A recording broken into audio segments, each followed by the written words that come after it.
Your objective for lesson 15 is I will place any fraction on the number line with endpoints of 0 and 1.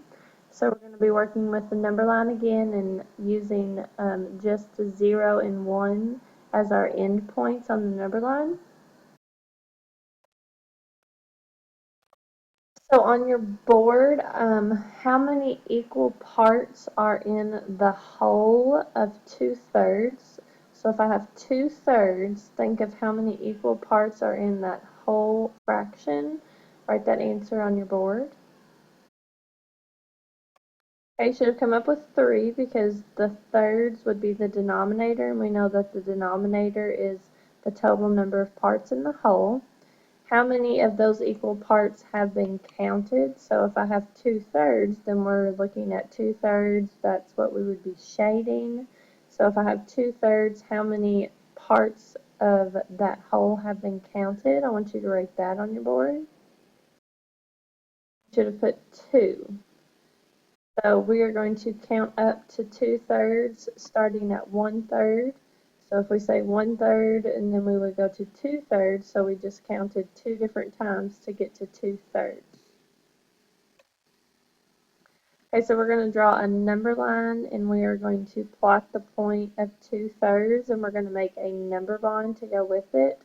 We're going to do, I would say like 4 or maybe 5 different number lines. So if you want to get out that paper that we were working with on the last lesson and use your fraction strip again to help you make those number lines, if you want to turn it over on the back page, you can, but I would at least make 4 or 5 new number lines that we can work with on this lesson before you do the problem set. So if you want to go ahead and do that and get that ready before you move on to this problem, push pause. Okay, so this one says draw a number line with endpoints of 0 and 1 with 0/3 and 3/3, just like you see on the screen. And once again, we're going to use our rectangle up above it like it's a fraction strip to help us make our number line into thirds evenly. So you need to be doing that on your paper, making your number line into thirds. Make sure that your parts are pretty even whenever you're doing it. And once you've done that, you need to take away your rectangle and just have the number line left. And today, since we are not just making a number line with all of the fractions, we're not going to be writing every fraction on the number line. We're just going to be writing the fraction that we're wanting to put on the number line. So if we know that this is 0/3, we know that this next line is going to be 1/3. We're not going to put that, and we know that this next line is going to be 2/3. So we're going to go ahead and we're going to write 2/3 underneath that line, and that is all we're going to put on there for now because that's the only fraction that we're looking for. We're not looking to write down every single fraction. And the way that the number bond works is we counted one part and another part to get 2/3. So whenever you're looking at the rest of the number line, you've got to figure out how many more thirds does it make or do you have until you get to one whole. And we know that from here to here, that is 1/3 of the number line. So on the number bond, we would be putting 1/3. You don't have to draw the number bond on your paper yet, but I wanted you to see how the number bonds work. And it's just having two fractions that make up one whole. So whenever we get to our next number line, you will draw your number bond for that one. Okay, so now we're going to move on to the next number, and we're going to be looking at 3/5. How many equal parts are in the whole of 3/5? There are 5 equal parts because we're working with fifths, and the parts that we're counting are 3 different parts. I'm not going to have you count up to 3/5. We're going to go ahead and get started on the number line. So once again, you'll need the number line that you made for this. Put your rectangle above it and go ahead and divide your rectangle into 5 equal parts and make your tick marks on your number line as well as you're doing that. And then you're going to want to take away the rectangle once you have that done and just be left with the number line with the tick marks.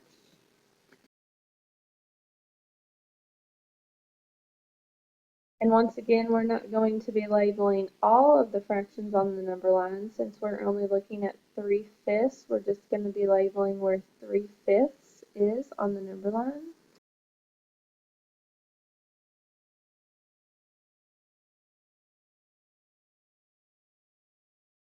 So if we know that we are at 0/5, we would go to 1/5, 2/5, and 3/5. So I'm going to go ahead and I'm going to write 3/5 on this part of the number line. Make sure you're writing that on your number line as well.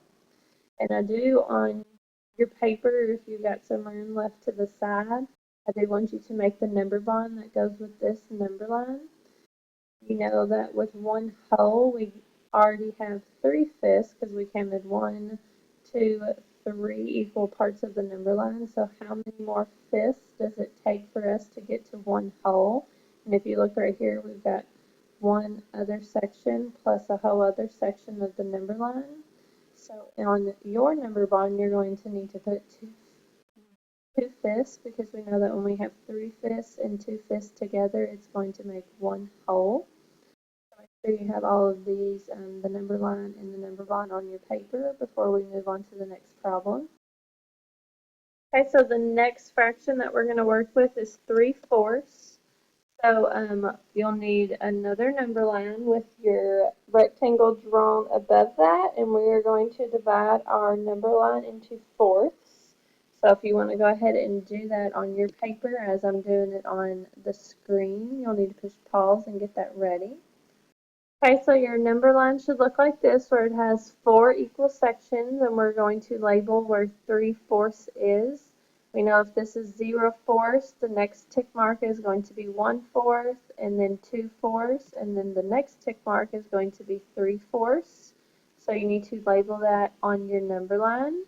And then on your paper out to the side, I want you to finish this number bond. What are we going to put with 3/4 to make one whole? And you're going to look over here at the number line to help you. How many more sections is it going to take to get you from 3/4 to one whole, which is 4/4? So go ahead and finish that number bond and push play whenever you're ready to check your answer. I was looking for was 1/4 because when you put 3/4 and 1/4 together, that makes one whole. And when you look at the fraction number line, we just had one other section, which was 1/4 of the number line until we got to one whole. Okay, so we're going to move to our next number line, and this time we're going to be plotting 6/8. So go ahead and get your number line ready, and do make sure you're putting your 0/8 and your 8/8 where your 0 and your 1 is. I know those aren't the fractions that we're looking to place on the number line, but those should always be there whenever you're labeling your fraction number line. So push play whenever you're ready to move on and label where 6/8 needs to be on your number line. Okay, your number line should look like this, where it has 8 different equal sections, and we're going to label where 6/8 would be. If we're starting at 0/8, then we would go to 1/8, 2/8, 3/8, 4/8, 5/8, and this line right here would be 6/8. So we're going to label that 6/8, and you need to have your number bond ready on your paper. And if we have 6/8, then how many more 8s do we need to make one whole? And if you look right here, we have 2 different sections on the number line to go until we get to one whole. And we know that each section is 1/8 of the number line. So on your number bond, you should be filling in the second section of the number bond with 2 8s because 6/8 and 2 8s together make one whole. Okay, another number line we're going to be using, and we are going to be finding where 2/6 is. So go ahead and get your number line with your tick marks to where you have 6 equal sections on your number line so we can label where 2/6 is. And I also want you to go ahead and do the number bond. And whenever you have 2/6 labeled on your number line and whenever you have finished your number bond, you can push play to check your answer. Okay, so your number line should look like this, where you have 6 different sections, and you should have 2 6 plotted on your number line, where I have 2 6 plotted on my number line on the screen. And on your number bond, one part should have been the 2 6 that we counted, and then the rest of it was 4 6, because if you look up here on the number line, I've got 1, 2, 3, 4 different sections on the number line left, and we know that each section is 1/6 of the number line. So when you put 1/6 together 4 different times, that makes 4 6. And we know that when we put 2 6 and 4 6 together, that's going to equal 1 whole. Okay, so now we're going to be ready for the problem set. If you want to get that out and get that ready and push play whenever you're ready to move on. Okay, so for number 1, all of the parts on this front page, you're going to estimate to label the given fractions on the number line. Be sure to label the fractions at 0 and 1 and write the fractions shown above the number line. Draw a number bond to match your number line. So this is exactly what we just did. You see that there are rectangles above the 0 and 1 on all of these problems for number 1, and those are where you need to label the fractions for what 0 stands for and what 1 stands for. But just like what we did on the concept development, you're not going to label every single fraction in the middle of these lines. We're just going to label the ones that they're giving us to label. So since this has a denominator of 3, that tells me that this fraction number line is going to need to have 3 different sections. So what I'm going to do first is I'm going to draw my rectangle going from 0 to 1, and I'm going to divide my rectangle into 3 even and equal sections. So you need to make sure that you are doing that as well on your paper, so you can get your number line to where it has 3 different sections. And once I've labeled my number line with the tick marks, I'm going to take away the rectangle or erase it. And if you get to the point where you think that you can do this without the rectangle as a fraction strip to help guide where you're putting your tick marks on your number line, you can do that. But I just think it's a really good strategy to use, so you're making sure that your number lines are even and equal. So if I know that this is 0/3, I know that my next spot is going to be 1/3, and then I know that this fraction right here is going to be 2/3. So I'm going to go ahead and label this 2/3. And they have already done the number bond for you over here. We know that if we have 2/3 and 1/3 together, that's going to make 1 whole. So on this side of your paper, this is where you're going to be putting your number bonds after you finish labeling your number lines to put in the fractions. So on part B, we are trying to find 3/4. So that tells me that this number line is going to have 4 equal sections. That also tells me that this number line or this fraction at 0 is going to be 0/4. And I know that the fraction at 1 is going to be 4/4. And I'm going to break apart my number line into 4 equal sections right now without using the rectangle at the top as a fraction strip to help me. But I am going to have to move my tick marks just a little bit to make it more even. That's why sometimes with you guys doing it with your pencil and paper, sometimes it is easier to use the rectangle fraction strip above it so you don't have to erase all the time. So we're only needing to find 3/4. So if I'm starting at 0/4, then I go to 1/4, 2/4, and then this last line that I drew is going to be 3/4. And then we're going to need to draw our number bond. We know that our number bond at the top is going to have a 1. We know that the first part coming out of our number bond is going to need to be 3/4 because that's the number, or that's the fraction that we were finding on the number line. And then the other part of the number bond is going to be what is left to get us to 1 whole. And we know that we have one other section right here on the number line until we get to 4/4. And each section on the number line is 1/4. So I know if I have 3/4 and 1/4 together, that's going to give me 1 whole.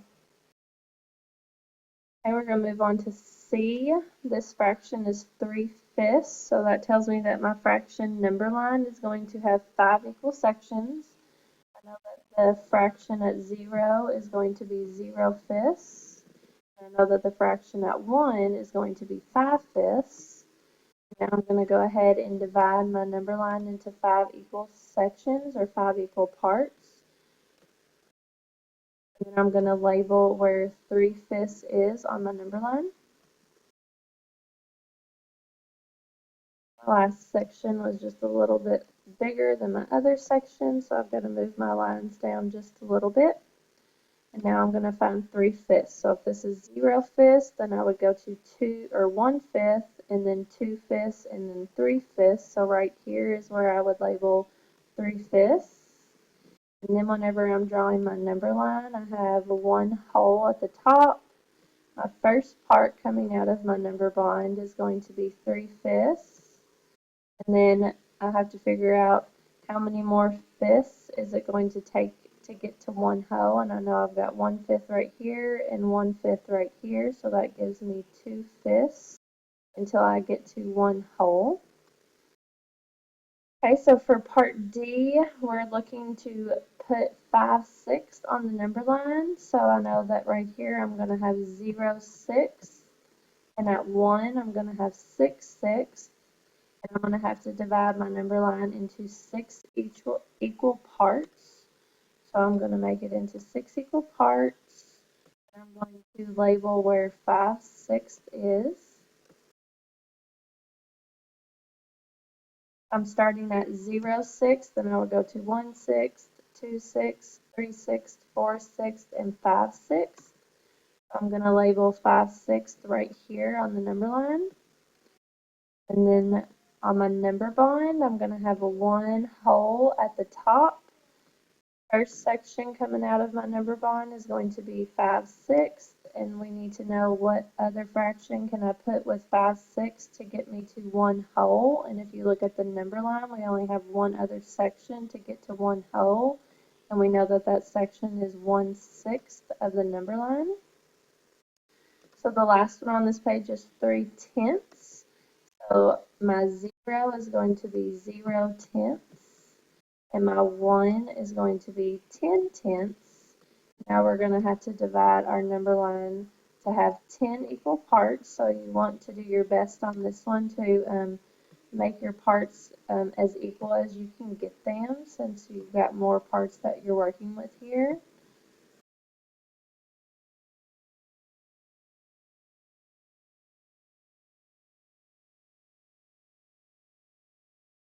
Okay, and then you're going to need to label 3/10. So if I'm at 0/10, then I would go to 1/10, 2/10, and 3/10.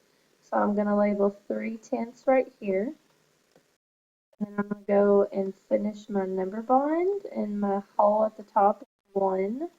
If I first did 3/10, then I'm going to have to find how many more tenths is it going to take to get me to one hole. And I know if I'm adding 7 to my number 3, that would get me to 10, and I need 10 tenths to get me to one whole. So the rest of these sections on the number line, there's 7 of them, 1, 2, 3, 4, 5, 6, 7. So that would make that 7/10, and 7/10 and 3/10 together make one whole. Okay, so now we're going to go on to the back side. It says draw a number line. Use a fraction strip to locate 0 and 1. Fold the strip to make 8 equal parts, and use the strip to measure and label your number line with 8s. So you don't have to do exactly what it said. All it pretty much means is you need to make a number line. You need to label where 0 and 1 is, and you're going to make your number line have 8 equal parts. And you are going to label each fraction on the number line. So you're not just going to label what 0 and 1 is, you're going to label where 1/8, 2/8, 3/8, and so on and so forth is on the number line. So you're doing what we've done in the past few lessons on number 2, just making a number line where it has 8 equal parts. So whenever you have drawn that on your paper, you may push play to move on. Okay, so your number line should look like this does. on your paper where you've got 8 different sections and your 0 is labeled 0/8, your 1 is labeled 8/8, and then you have all of the fractions in between. It says count 8 up from 0/8 to 8/8 on your number line. Touch each number with your finger as you count. You can do that on your own before you move on to number 3. Number 3 says, for his boat, James stretched out a rope with 5 equally spaced knots as shown. So this is kind of like a number line here, except you don't see the tick marks. You see dots where he has his knots on his rope. A says, starting at the first knot and ending at the last knot, how many equal parts are formed by the 5 knots? Label each fraction at the knot. So let's think of these as tick marks on the number line, and what you can do is draw a line kind of over it if you want and make it look like a number line in a way to help you if you wanted to. It kind of helps you see it better of what this would look like if it actually was a number line with fractions on it. And we know that whenever we're at our first tick mark, which would be the first dot, that's always 0. And we know that whenever we make our tick marks at each dot and we get to our last dot, that our last dot's going to be 1. And that's representing one hole of the rope that we're looking at. So it says starting at the first knot and ending at the last knot, how many equal parts are formed by the 5 knots. So whenever you're looking at the number line, if I were to draw a rectangle starting at 0 and going to 1, then how many parts would my rectangle have? Whenever I'm looking right here, I've got 1, 2, 3, 4 equal parts on my rectangle. So that tells me right there for part A, part of my answer is that there are 4 equal parts. And then it also said label each fraction at all of the knots. So I know that my first knot is going to be 0/5. I know that my second knot, where I have my second tick mark, is going to be not 2/5, but 1/5. And then this third tick mark after that is going to be 2/5. And then I'm going to go to, or I'm sorry, I keep messing up. It's not even fifths that I'm working with. It's 0/4 because we have 4 equal sections. And then I'm going to go to 1/4. And I'm going to go to 2/4. And then I'm going to go to 3/4. And once again, I made another mistake. It's late at night and I'm tired. And then my last one is 4/4. Okay, so your number line should look like this, maybe not as messy as mine, but where you have labeled all of the knots on yours. And then part B says what fraction of the rope is labeled at the third knot. So we know that this was the first knot, and then this one was the second knot, and then this one was the third knot. So the fraction that is labeled at the third knot is 2/4. And then part C said, what if the rope had 6 equally spaced knots along the same length? What fraction of the rope would be measured at the first 2 knots? So we're saying if this were to be longer and we had one other knot on it right here, then we would have 1, 2, 3, 4, 5 different sections. So now all of our fractions would turn to where they had a denominator of 5 instead of a denominator of 4. So whenever we're looking at this and it asked us about what fractions would be at the first 2 knots, the first knot would be 0/5 instead of 0/4. And then the second knot would be 1/5 instead of 1/4. And I'm going to put this on here so I know what I'm talking about. So the first knot would be 0/5, and then the second knot would be 1/5. So you kind of have to look at it and add a little bit to your number line like I did on mine to where you can see if we added another knot at the end of the rope, which would make it have more parts than just 4. So now we're going to be moving on to the exit slip. Once you have completed the exit slip, make sure you bring that to me so we can go over it.